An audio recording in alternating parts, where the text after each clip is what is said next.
Government drama llama ding dong talking about Orban in Hungary. And for no reason in particular, I just kind of feel like maybe we should discuss this guy. As it states above, he's been the Prime Minister of Hungary since 2010. In his younger days, he was more communist, but cites his military service as making him veer more to the right. To get an overall view of his particular views, in practice, Orban claimed such a state should promote national self-sufficiency, national sovereignty, familialism, full employment, and the preservation of cultural heritage. A lot of dog whistles in there. Orban's party also happened to be the majority in the parliament, so what did they do?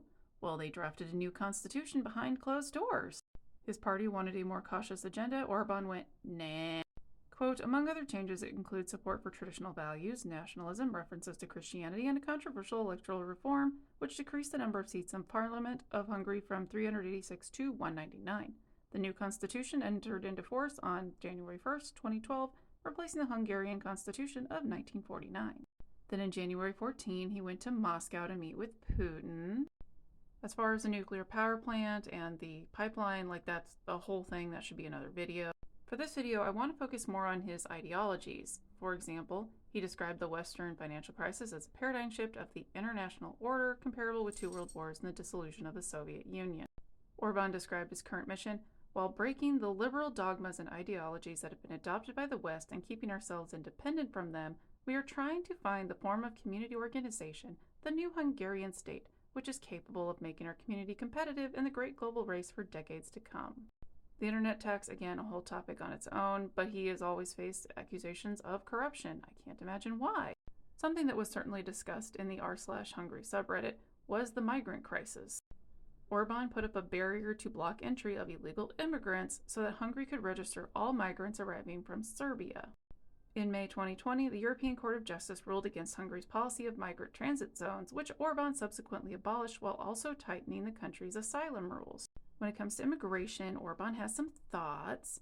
He wrote in the Frankfurter Allgemeine Zeitung, Europe's response is madness. We must acknowledge that the European Union's misguided immigration policy is responsible for this situation. And above, you can see his 6 points here. I want to point out number 2, the separation of refugees and economic immigrants prior to their entrance to the whatever area, I can't say that. And as time has passed, there's certainly a direction that he's going in. In a 2018 speech at the meeting of a municipal association, Orban said, we must state that we do not want to be diverse and do not want to be mixed. We do not want our own color, traditions, and national culture to be mixed with those of others.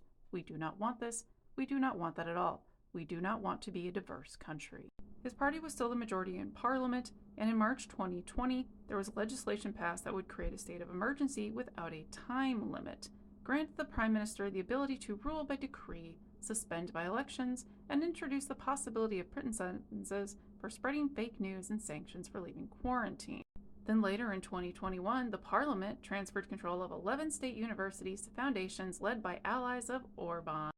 I feel like I've seen this before. Orban is pretty anti-immigrant. However, he let the immigration of foreign workers into the country in 2019 because, guess what? There was a labor shortage.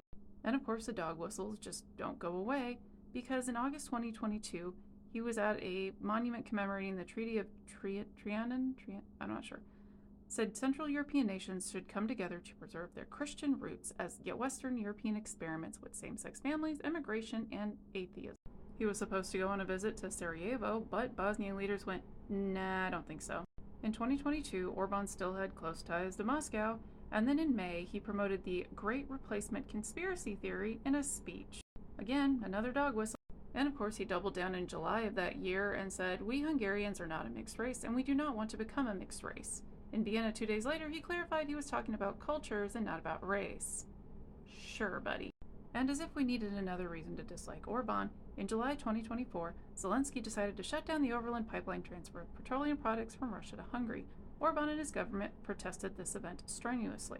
When Croatia suggested that Hungary could use the Adria pipeline, Orban refused, and his foreign minister said it was unreliable. When it comes to Ukraine, Orban is kind of wishy-washy. On one hand, he will bring in refugees from Ukraine, but on the other hand, he doesn't want to put any sanctions on Russia. Well, what about Orban when it comes to the US? Well, he didn't like Obama or Biden, which shouldn't be a surprise. Should also be a bit of a red flag that the Orange Man said that Orban truly loves his country and wants safety for his people, and praised his hardline immigration policies. And a surprise to no one, Orban is anti-LGBTQ, and he was also one of the speakers at CPAC. To circle back on that whole thing with families, basically they push for people to have kids. They try to use policies such as Hungarian women who have 4 or more children being eligible for full income tax exemption for life. It also says married couples are eligible for low fixed-rate mortgages on a house with additional financial support through family housing benefits. And there's actually a lot of red tape with that, which is, again, another video. Orban stated in 2019, "For the West, the answer is immigration. For every missing child, there should be one coming in, and then the numbers will be fine. But we do not need numbers, we need Hungarian children." And yes, he is pushing Christian nationalism. They're trying to privatize a lot of previously run state schools. The kindergarten curriculum was amended to promote national identity, Christian cultural values, patriotism, attachment to homeland, and family. Part of the reason they got rid of the Department of Education in the United States is because they want to privatize schools. I'm just going to leave this last tidbit up here for you to pause and read.